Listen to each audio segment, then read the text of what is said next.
नमस्कार और जय श्री राम दोस्तों। पाकिस्तान में कुछ बहुत बड़ा होने वाला है अगले 6 महीनों के अंदर में। मैं ऐसा क्यों बोल रहा हूं? मेरे पास दो क्लिप्स हैं जो कि मैं आपको दिखाऊंगा और बाद में फिर दोनों को क्लब करके मैं बताऊंगा कि जो ये मेरी थिंकिंग है कि कुछ बहुत बड़ा होने वाला है उसको बल मिलेगा। बात से शुरू करते हैं पाकिस्तान के इंटीरियर मिनिस्टर मोहसिन नकवी से। उनका एक क्लिप दिखाऊंगा मैं आपको, लेकिन मोहसिन नकवी के बारे में बताना जरूरी है दोस्तों। पहले ये पाकिस्तान के इंटीरियर मिनिस्टर हैं, जिसे हम इंडिया में होम मिनिस्टर बोलते हैं, वो हैं। दूसरा, ये पीसीबी के चेयरमैन है, ये भी बड़ी इंपॉर्टेंट पोस्ट मानी जाती है पाकिस्तान में। और तीसरा, ये पंजाब में जब इंटरम गवर्नमेंट थी उसमें ये चीफ मिनिस्टर थे। और इनकी एक क्वालिफिकेशन जो सबसे बड़ी है वो ये है कि फील्ड मार्शल आसिम मुनीर के ये साले हैं, मतलब उनकी बहन के भाई हैं, कजिन होंगे। तो अब क्या होता है कि आसिम मुनीर मतलब पाकिस्तान आर्मी का ये माउथ पीस बन गए हैं गवर्नमेंट के थ्रू। जो भी इंफॉर्मेशन पब्लिक में पास ऑन करानी होती है आर्मी को, वो चीज मोहसिन नकवी के थ्रू पास ऑन होती है। इसलिए ये बहुत ज्यादा इंपॉर्टेंट है। और इस समय कहा जाता है कि आसिम मुनीर के बाद जो नंबर 2 पे है वो शहबाज शरीफ नहीं है या कोई और नहीं है, वो है मोहसिन नकवी। अब मोहसिन नकवी ने economic summit, Pakistan economic summit 2026 में बोलते हुए कुछ बातें बोली हैं। उनका केवल 30 सेकंड का एक क्लिप मैं आपको सुनाता हूं, लेकिन उसके अलावा जो उन्होंने बात की है वो मैंने 5 टॉप जो उन्होंने बातें की हैं वो मैं आपको ब्रीफ में बताऊंगा। और उसके बाद मैं आपको एक दूसरा क्लिप दिखाऊंगा, फिर दोनों को लिंक करूंगा। इसलिए दोस्तों ये वीडियो लास्ट तक देखिएगा, बहुत इंपॉर्टेंट होने वाला है। और अगर आपको ये वीडियो पसंद आए तो प्लीज मेरे चैनल को लाइक कीजिएगा, सब्सक्राइब कीजिएगा, बेल आइकन जरूर दबा दीजिएगा, जिससे मैं कोई नया वीडियो डालूं तो उसका नोटिफिकेशन आपके पास तक जाए और आप उस पर अपने कमेंट कर सके और दोस्तों के साथ शेयर कर सके। दोस्तों ये एक क्लिप है, ये अब पहले आप देखिए, उसके बाद let us talk and discuss on it. आप 10 साल बाद भी यहीं बैठे होंगे और इसी तरह तकरीर कर रहे होंगे और इसी तरह अपने मसले बयान कर रहे होंगे। इसने ऐसे का ऐसा रहना है, क्योंकि ये सिस्टम जिसके अंदर हम रह रहे हैं ये कोलैप्स कर चुका है। आप माने ना माने, आप एक चीज जो 70 साल से घसीट रहे हैं, मैं आज भी कहूंगा जमहूरियत हम सब चाहते हैं और मैं उसका सबसे बड़ा सपोर्टर हूं और रहूंगा। अब दोस्तों आपने ये बात सुनी, इन्होंने कहा कि सिस्टम कोलैप्स कर चुका है। ये इन्होंने अपनी तरफ से बात नहीं की, ये पाकिस्तान आर्मी ने इनसे कहलवाया है।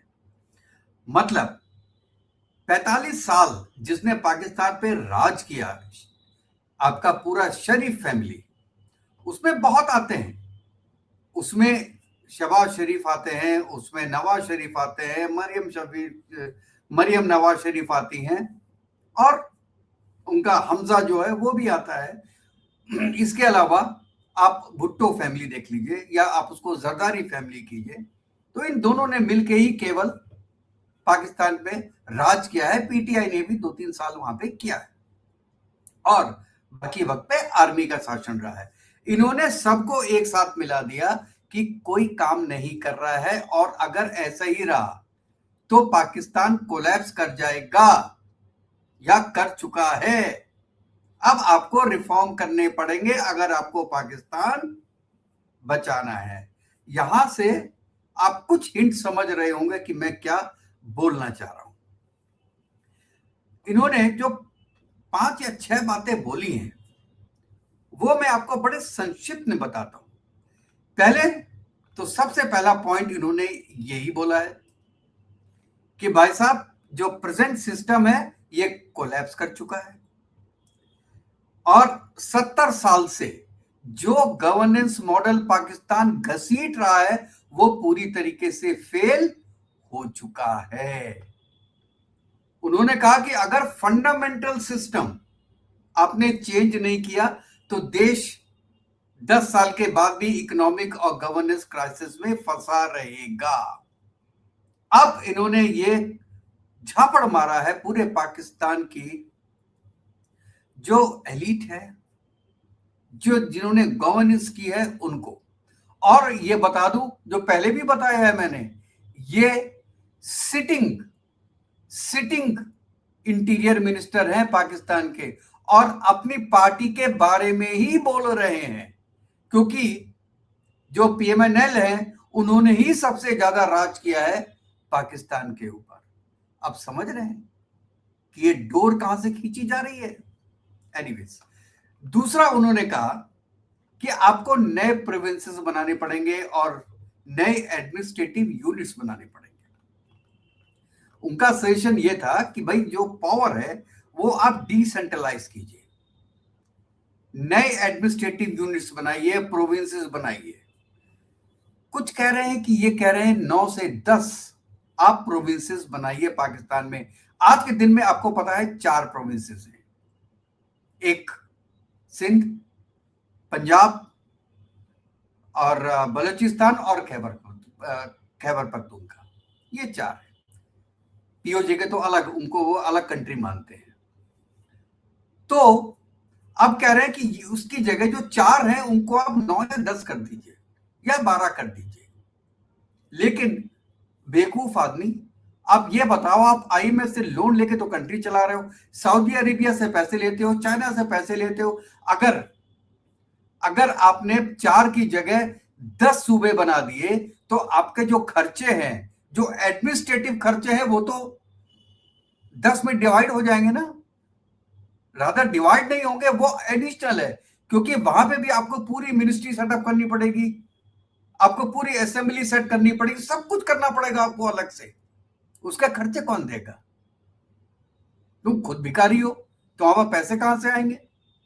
लेकिन जो बोला है मोहसिन नकवी ने वो जेन्युइन चीज बोली है कि होने चाहिए। अच्छा, इसमें लोगों को प्रॉब्लम भी है। एक आपको पता होगा, जो पीपीपी है, पाकिस्तान पीपल पार्टी, वो कहती है सिंध के टुकड़े नहीं हो सकते, जबकि बाकी पार्टीज बोलती है कि कराची को अलग स्टेट बना दो, क्योंकि सबसे बड़ा है ये एक सिटी पाकिस्तान का, उसको एक अलग ही स्टेट बना दो। तो आपस में ही उनके समझौता है नहीं। और मैं बताऊं, पाकिस्तान में ये सब चीजें बहुत इजी तो नहीं है, लेकिन बहुत डिफिकल्ट भी नहीं है यार। एक ही आदमी डिसीजन लेता है, वो कहेगा कल 10 बन जाएंगे तो बन जाएंगे। कौन सी पार्लियामेंट चलती है वहां पे यार? सब आर्मी वाले तो वहां पे भरे हुए हैं, उनके ही लोग बैठे हुए हैं, वो जो आपको डायरेक्ट करेंगे वो इनको करना पड़ेगा। तो उन्होंने कहा, ये तीसरी बात उन्होंने बोली कि भैया जितने पॉलिटिकल पार्टीज है ये आपस मतभेद भूलिए, साथ में बैठिए और नेशनल कंसेंसस बनाइए। उन्होंने कहा कि ये केवल जो सेमिनार आप कर रहे हो, 250 आदमियों को बुला लिया है, काफी डिस्कशंस हो रहे हैं, फंक्शंस होते हैं, उससे कुछ होने वाला नहीं है। ये कंट्री ऐसी ही चलती रहेगी, अगले दशक में भी ऐसी ही चलेगी, कुछ नहीं कर पाओगे इसका। तो ये बात तो उन्होंने सही बोली, लेकिन ये बताया नहीं कि आप 10 बना दोगे तो पैसे कहां से आएंगे, कौन करेगा उसको? और आपके पास क्या खुद इंडस्ट्रियल सेटअप इतना बड़ा है कि आप सेल्फ रिलायंट कभी भी बन सकते हैं अगले 100 साल में? अगले 100 साल की बात कर रहा हूं, क्योंकि इंडस्ट्रियल सेगमेंट में आपको क्या चाहिए डेवलपमेंट के लिए? स्किल्ड मैन पावर चाहिए। ये आपका अगला पॉइंट आता है। वो कहते हैं कि यूथ के लिए मेरिट बेस्ड जॉब्स होनी चाहिए, केवल स्कीम्स नहीं होनी चाहिए। अब साहब, आप ये बताओ, पाकिस्तान का 40% बच्चा स्कूल से बाहर है और जो 60% स्कूल में है उसमें भी 10% मदरसा के बच्चे हैं। और ये बच्चे वो हैं जो केवल अपना नाम लिखना जानते हैं, पढ़ना जानते हैं। तो कितने बच्चे परसेंटेज ऐसे होंगे जो कि, अच्छा आपको पता है परसेंटेज केवल 10% बच्चे 12th पास करके आगे जाते हैं पाकिस्तान में। माइंड मी, केवल 10%। और पाकिस्तान की एजुकेशन की क्वालिटी क्या है, किस लेवल का है, ये आपको बताने की जरूरत नहीं है। और ये पाकिस्तानी स्कॉलर ने बोला था कि इंडिया का जो जेई का एग्जाम होता है, जो जेई एडवांस का एग्जाम होता है, या आईएएस का यूपीएससी का एग्जाम होता है, आप वही पेपर पाकिस्तानियों को दे दो, 2 से ज्यादा ना आईएएस में आ सकते हैं, ना जेई एडवांस क्लियर कर सकते हैं, और ना ही नीट का पेपर क्लियर कर सकते हैं एमबीबीएस के लिए। जब ये लेवल ऑफ एजुकेशन आपका होगा तो आप, जो आपका वर्क फोर्स है, पूरा आपका वर्क फोर्स, वो तो एक लेवल से नीचे है नहीं, वहां पे स्किल तो है नहीं, अनस्किल्ड लेबर है। अब अनस्किल्ड लेबर क्या करती है, वो अल्लाह का नाम लेके, चाकू लेके और निकल जाती है, क्योंकि उसको भी धंधा चाहिए यार, किसी को मारना है, किसी को पीटना है, इसलिए वहां पे गुंडे होते हैं, डाकू होते हैं। आप मोबाइल लेके सड़क पे नहीं चल सकते और आप कहते हो इंडस्ट्रियलाइजेशन होगा। और यूथ, अरे सबसे पहले जो करना है ना, वो यूथ की एजुकेशन देखो, अपना एजुकेशन लेवल बढ़ाओ, वो बढ़ेगा, पूरी पूरी आपकी कंट्री बढ़ जाएगी। 4 से 10 करने से सूबे कुछ भी कर लो। लेकिन आप ये बात सोचो, आप एक सब्जी बना रहे हो, बहुत ही बढ़िया मसाले डाले, बहुत ही बढ़िया आपने उसमें डिस्टिल वाटर डाल दिया, सब कुछ कर दिया, आलू सड़ा हुआ है, बाकी सब्जी ठीक है, आलू सड़ा हुआ है, तो सब्जी अच्छी बनेगी क्या? बन ही नहीं सकती। इसीलिए पाकिस्तान में जब आपका वर्कफोर्स, जब आपका आदमी, जब आपका सिटीजन इस काबिल ही नहीं है कि वो कोई अच्छा स्किलफुल काम कर सके, तो वो देश तरक्की कैसे करेगा, कैसे वहां पे इंटरेस्ट हो सकता है? इसलिए इंपॉर्टेंट वो है जो कि कवर नहीं किया मोहसिन नकवी ने एनीवेज। और उन्होंने, अब देखिए, एक बार उन्होंने कहा कि पॉलिटिकल फंडिंग पे जो है वो थे कि भाई बिजनेस लीडर्स क्यों नहीं आते, वहां पे बिजनेस फोरम के लोग बैठे थे, उनसे उन्होंने बोला आप लोग क्यों नहीं आते सामने? अरे मोहसिन नकवी साहब, अगर बिजनेसमैन आ गया और कल को सपोज कीजिए कि वो एक पार्टी का है, वो पीटीआई का है, आ गया, आज नून की गवर्नमेंट है, उसका तो बिजनेस करना हराम हो जाएगा पाकिस्तान में। और अगर खुदा ना खास्ता आर्मी उससे नाराज हो गई, तब तो कोई भी पार्टी कुछ भी करे, उसको देश छोड़ के जाना ही पड़ेगा। जैसे जो उनका, मैं उनका नाम भूल रहा हूं, जो उनका रियल एस्टेट वाला था बंदा, वो छोड़ के चला गया दुबई, वो पाकिस्तान का सबसे रईस आदमी था, चला गया। ऐसे वो भी चले जाएंगे, तो क्यों बिजनेस में आएंगे, क्यों पॉलिटिक्स में आएंगे? वो चुपचाप बैठ के अपना बिजनेस करते रहेंगे, जब तक हो रहा है करते रहो यार, ए पॉलिटिकल बन के काम करते रहो। इसीलिए अच्छे लोग नहीं आ पाते। और पॉलिटिक्स, अच्छा, और एक बात, मैंने इसके बारे में एक वीडियो बनाया था, मैं केवल एक लाइन बोलूंगा आपसे कि अभी वीडियो जाके देख भी सकते हैं कि पाकिस्तान में जो स्टूडेंट्स हैं वो स्ट्राइक क्यों नहीं करते। उसका एक रीजन जो मैंने दिया था, जो मेन रीजन था, वो आर्मी नहीं था, मेन रीजन ये था कि वहां पे यूनियन नहीं है। जब आपके किसी भी कॉलेज में यूनियन नहीं होगी और हर कॉलेज का जो सिक्योरिटी इंचार्ज होगा वो आर्मी का आदमी होगा, you can not talk politics in the school और कॉलेजेस। आप इवन जो पॉलिटिकल साइंस के स्टूडेंट है, वो पॉलिटिक्स के बारे में बात नहीं कर सकते साहब। तो क्या होगा, आपकी तो नर्सरी खराब हो गई ना। आप डायरेक्ट, आप जाके कहीं मिनिस्टर तो बन नहीं सकते, पॉलिटिक्स में तो आ नहीं सकते, क्योंकि आपके अंदर वो स्किल होगी नहीं। Everything has got the skill. Politics में भी स्किल की जरूरत होती है, सहन शक्ति की जरूरत होती है, किस सिचुएशन में क्या एक्ट करना है ये जरूरत होती है, जो कि पाकिस्तानियों में नहीं है। इसलिए जो बड़े बड़े बिजनेसमैन हैं, जो पिछले 80 साल से चले आ रहे हैं, वही 2 या 3 फैमिली वही पॉलिटिक्स में आ पाते हैं। और एक बाहर से बंदा आया हो पॉलिटिक्स में, इमरान खान का, अब देखिए उसका क्या हाल है आज के दिन में, वो जिंदा है या मर गए किसी को पता नहीं है। तो ये हाल है, कैसे कोई जाएगा? अब आते हैं अपने मेन पॉइंट पे। वो कहते हैं कि ये जो डेमोक्रेटिक गवर्नमेंट है पाकिस्तान में, ये ठीक नहीं है यार, इसमें किसी और मॉडल का आविष्कार करना पड़ेगा हमें। ये जो यहां पे सिस्टम है, जो स्पेसिफिक मॉडल, जो डेमोक्रेटिक गवर्नमेंट है, उसके कई वेरिएंट्स होते हैं पूरे वर्ल्ड में। जैसे अमेरिका का है, वहां पे प्रेसिडेंट सर्वे सर्वा है, उसके पास बहुत अधिकार होते हैं। इंडिया में प्राइम मिनिस्टर होता है, लेकिन उसकी लगाम प्रेसिडेंट के हाथ में भी रहती है। ऐसे ही पाकिस्तान में है, प्राइम मिनिस्टर रहता है, आर्मी चीफ रहता है, लेकिन ऑफिशियली दोनों की लगाम प्रेसिडेंट के हाथ में रहती है। यूएस में ऐसा नहीं है। अब ये चाह रहे हैं कि यार ये डेमोक्रेटिक सिस्टम है ना, इसको थोड़ा चेंज किया जाए और क्या लाया जाए। इनके जो है एक मिनिस्टर है ख्वाजा आसिफ, डिफेंस मिनिस्टर। वैसे ये आदमी मुझे बहुत पसंद है, ख्वाजा आसिफ बहुत बढ़िया बढ़िया बात बोलता है यार। कभी कहता है कि कारगिल हम हार गए, कभी कहता है कि यूएस से हमको जो है वो टॉयलेट पेपर की तरह यूज करता है, कभी कहता है कि इंडिया में जितने ये जो अटैक्स होते हैं उसमें पाकिस्तान का हाथ है। कभी ना कभी वो ऐसी ऐसी बातें बोलता है कि वो न्यूज में रहता है बंदा। आर्मी वाले उसको बोलते होंगे भाई साहब आप चुप हो जाओ, आप मत ही बोलो। कल की बात है, उससे इंटरव्यू लेते हैं, आपको पीओजेके में स्ट्राइक हो रही है, उसके बारे में क्या बोलेंगे, वहां धरना हो रहा है। पहले तो बोलने को तैयार नहीं था, नहीं यार मेरा मुंह मत खुलवाओ यार, आर्मी वाले मारेंगे, झापड़ा के मारेंगे।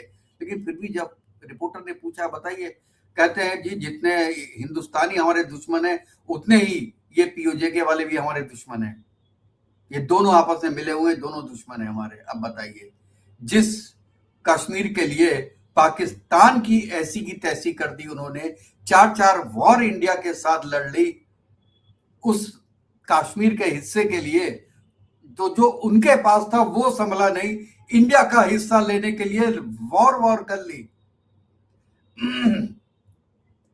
लेकिन आज के दिन में अपने ही लोगों को कह रहे हैं कि ये इंडिया के साथ मिले हुए हैं, तो इंडिया के साथ मिला दो उसको, एनीवेज इंडिया लेने वाला नहीं है। अच्छा, इनके जो ये बोलते क्या है, एक बार ये देखते हैं दोस्तों।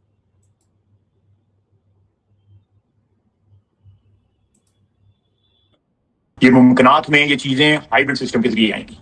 ये पीएमएलएन या मैं या शिवाज शरीफ या कोई बंदा इसको अकेला सॉल्व नहीं करेगा।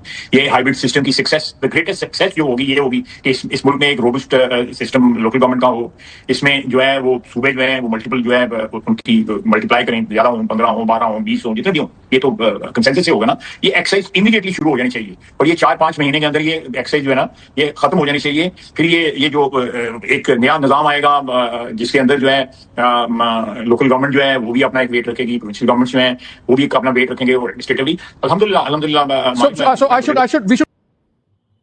अब समझ में आ गया। दोनों जो क्लिप्स हैं उनको मिलाइए। ये साहब बोल रहे हैं कि ये सिस्टम ठीक नहीं है, हाइब्रिड सिस्टम आना चाहिए, ज्यादा सूबे बनने चाहिए। हाइब्रिड का मतलब क्या है कि आर्मी को और पावर्स देना। कहता है ये शहबाज शरीफ के बस की बात नहीं है, मेरे बस की बात नहीं है, जरदारी के बस की बात नहीं है। अब समझ में आया आपको कि मोहसिन नकवी आज के दिन में क्यों बोल रहे हैं कि ये सिस्टम ठीक नहीं है। अब ये होने वाला है साहब कि यूएस का सिस्टम पाकिस्तान अडॉप्ट करेगा और आसिम मुनीर को बनाएगा प्रेसिडेंट ऑफ पाकिस्तान, और प्रेसिडेंट के अंडर में रहेगी आर्मी डायरेक्ट और प्राइम मिनिस्टर। ये हो गया हाइब्रिड सिस्टम। मतलब पूरा डिसीजन मेकिंग प्रेसिडेंट के पास होगी, लेकिन जिसे कहते हैं वर्केबल या जो डे टू डे वाले काम होते हैं वो करेगा prime minister. Day to day वाले काम करेंगे उनके पार्लियामेंट, उनके मिनिस्टर्स, और जो आर्मी के और ऑफिसर्स हैं, और हेड रहेगा आर्मी चीफ आसिम मुनीर। और ये एक वो कर देंगे कि जब तक ये जिंदा है तब तक ये प्रेसिडेंट रहेगा। शुरू में हो सकता है 15 साल कर दे, कितना जी लेगा, 15 साल के बाद एक और नोटिफिकेशन जारी हो जाएगा, अगले 15 साल के लिए खत्म हो गया। उसके बाद जो आर्मी चीफ बनेगा वो प्रेसिडेंट बन जाएगा। ये ऐसा इसलिए कर पा रहे हैं दोस्तों क्योंकि वहां पे इलेक्टोरल सिस्टम है ही नहीं। जो नीचे तबके के लोग हैं उनकी कोई वैल्यू है ही नहीं। वैल्यू इसलिए नहीं है क्योंकि उनके वोट की वैल्यू नहीं है। वोट देते किसको है, जीतता कोई और है। पीटीआई का देखा आपने, पार्टी खत्म कर दी। पीओजेके में पूरी पार्टी ही खत्म कर दी, मेन पार्टी। अब इलेक्शन करा रहे हैं, 10% वोटिंग हुई। जो आर्मी के आगे आता है उसको तबाह कर देते हैं। तो नीचे वालों को पूछेगा कौन? तुम उनके बिजली के बिल बढ़ा दो, तुम उनके आटे दाल के बिल बढ़ा दो, तुम उनके गैस के बिल बढ़ा दो, तुम ट्रांसपोर्टेशन चार्जेस बढ़ा दो, कुछ भी बढ़ा दो, करेगा क्या? या तो सुसाइड कर लेगा, घर बार छोड़ के चला जाएगा। जिसके पास थोड़ा पैसा है, जो थोड़ा पढ़ा लिखा है, वो पाकिस्तान छोड़ के चला जाएगा। इसके सिवा क्या करेगा? तिल तिल करके मर जाएगा, कुछ वीडियोस बना देगा। जो पाकिस्तानी वीडियोस बना रहे हैं आजकल, आप देखिए कितने दुखी हैं वो पाकिस्तान से। तो यही आर्मी चीफ चाह रहा है कि यार अभी पूरा कंट्रोल है मेरे पास पाकिस्तान का, और माफ कीजिएगा, और ट्रम्प भी बैठा हुआ है। मैं उसका फेवरेट मार्शल हूं, फेवरेट फील्ड मार्शल उसका मैं हूं। यही वक्त है कि अमेरिका कुछ बोलेगा भी नहीं क्योंकि वो क्रिप्टो में इन्वेस्ट किया हुआ है और ट्रम्प की फैमिली उसमें बेनिफिशियली है 100%। इस समय ट्रम्प बोलेगा नहीं, हमको जो मन चाहे हम कर लेंगे, इंडिया को तो हम बाद में देख लेंगे। इसलिए सबसे पहले उसने क्या क्या शुरुआत की, जो उनका न्यूक्लियर एसेट्स है उसकी चाबी अपने पास रख ली। भैया रिमोट हमारे पास रहेगा, अब गवर्नमेंट के पास नहीं रहेगा। गवर्नमेंट के मतलब ये शुरुआत कर दी बंदे ने, और इन दोनों को छोड़ दिया कि यार तुम लोग मार्केट में जाके बोलो और देखो पब्लिक का क्या रिएक्शन होता है। पब्लिक का क्या, इस पब्लिक में बोलने वाला कोई है ही नहीं, किसी की औकात नहीं है बोलने की कुछ भी। तो आप ये देखिएगा, जो मेरी बात है कि अगले 6 महीने के अंदर नोटिफिकेशन जारी होगा, एग्जीक्यूटिव ऑर्डर जारी होगा from president of Pakistan Asif Ali Zardari के थ्रू। वो पास करेगा और ये बिल लेके आएंगे पार्लियामेंट में। शहबाज शरीफ पहले पार्लियामेंट में पास होगा, पार्लियामेंट में सब उन्हीं के लोग हैं, वहां पे तो पीपीपी भी है और ये पीएमएल भी है, दोनों मिले हुए हैं, कोई अपोजिशन तो है नहीं। वो पास होगा, वो प्रेसिडेंट के पास भेजेंगे, प्रेसिडेंट उसको ओके कर देगा और उसी दिन चीफ मार्शल, ये आपका फील्ड मार्शल के पास एडिशनल पावर्स आ जाएंगी। और जब एक एडिशनल पावर आ गई तो उसको प्रेसिडेंट हाउस में फिर जाने से कोई रोक नहीं सकता। और क्या होगा, कुछ जब तक इनका या 2 या 3 साल बाकी होंगे जरदारी को, उसको निकालेंगे नहीं, कहेंगे तू बैठा रहे यार, जो करना है मैं करूंगा, तू बैठा रहे। और जब वो रिटायर होगा तो वो खुद बन जाएगा, या इसको कह देंगे बेटा तू रिटायर हो जा, तेरे बेटे को जो है वो प्राइम मिनिस्टर बना देंगे। और अब शहबाज शरीफ था, वैसे वो जैसे ये मेरा चेला है वैसे वो भी मेरा चेला रहेगा, जो मैं बोलूंगा उसको करना वही है। अभी पीओजे के में कमेंट कर दिया था ना उसने, तो आर्मी ने झापड़ मारा आके उसको, ये जो उसका बेटा है बिलावल भुट्टो को। उसके बाद उसके सेंटेंसेस चेंज हो गए। अब ये टॉपिक बहुत अलग हो जाएगा बिल्कुल, उसके बारे में तो अलग से वीडियो बनाया जा सकता है कि कैसे उसकी नकेल कसी पुलिस ने, आर्मी ने। तो दोस्तों ये था मेरा आज का वीडियो, और आप इसके बारे में क्या सोचते हैं कि जो मैं सोच रहा हूं वो सही है कि नहीं है, कि अगले 6 महीने में आसिम मुनीर पाकिस्तान का करता धरता हो जाएगा। He will be everything of Pakistan. अच्छा, जाने के पहले मैं इसका आसिफ का, ख्वाजा आसिफ का एक और वीडियो सुनाना चाहता हूं, वो आप देखिएगा, उसके बाद हम ये वीडियो समाप्त करेंगे। 30 साल जो है इन्होंने हुकूमत की, इन्होंने कतर की जंग हारी। आपने पूछा उनसे कि आपने कतर की जंग हारी, 65 में फेक जो है विक्ट्री डिक्लेयर की, वो पूछा आपने। इन्होंने सियाचिन हारा, आपने पूछा उनसे। इन्होंने कारगिल हारा, आपने पूछा उनसे। कह रहे हैं पूछा 6-7 साल पुराना इलेक्ट्रॉनिक मीडिया खाली। मैं अभी भी वक्त है। अच्छा, कश्मीरी सब पाकिस्तान के हामी हैं, जंग करके हम क्या कश्मीर नहीं ले सकते? जी, जंग के ज़मन में देख लीजिए कि पाकिस्तान ने कश्मीर के मामले में कई जंगें लड़ी हैं और तलख हकीकत यह है कि वो तमाम जंगें हमने हारी हैं। उसके बाद आप देख लीजिए कि 65 की जीती नहीं थी जी, 65 की जंग अगर आप जनरल मूसा खान साहब की किताब देख लें तो उससे मालूम होता है कि 14 दिन के अंदर अंदर हमारा सारा जखीरा खत्म हो गया था और फिर उसके बाद हमने दोस्त मुल्कों से अपील की कि आप जंगबंदी के लिए कुछ कर दीजिए, चुनाचे हमने तमाम जंगें हारी। देखिए, जानते सब है पाकिस्तान में, ये बहुत पुराना वीडियो है, लेकिन बोलता अभी तक कोई नहीं है कि चारों जंगें आ रही है। बड़ी हिम्मत वाला आदमी है जो ये बात बोल रहा है और एक्सेप्ट कर रहा है। तो दोस्तों, आपकी क्या राय है और इंडिया का इस चीज पे क्या फर्क पड़ेगा, उसके लिए मैं अलग से वीडियो बनाऊंगा। आप अपनी राय मुझे भेजिएगा कि अगर आसिम मुनीर प्रेसिडेंट बन जाते हैं, पाकिस्तान के सर्वे सर्वा बन जाते हैं, तो उसका इफेक्ट इंडिया पे क्या होने वाला है। कुछ पॉइंट्स हमको दीजिए, उस बेसिस में मैं अपनी एक स्क्रिप्ट तैयार करूंगा और फिर आपके सामने आऊंगा दोबारा नए वीडियो के साथ। तब तक के लिए दोस्तों, जय हिंद, जय भारत, वंदे मातरम। खुश रहिएगा, स्वस्थ रहिएगा दोस्तों।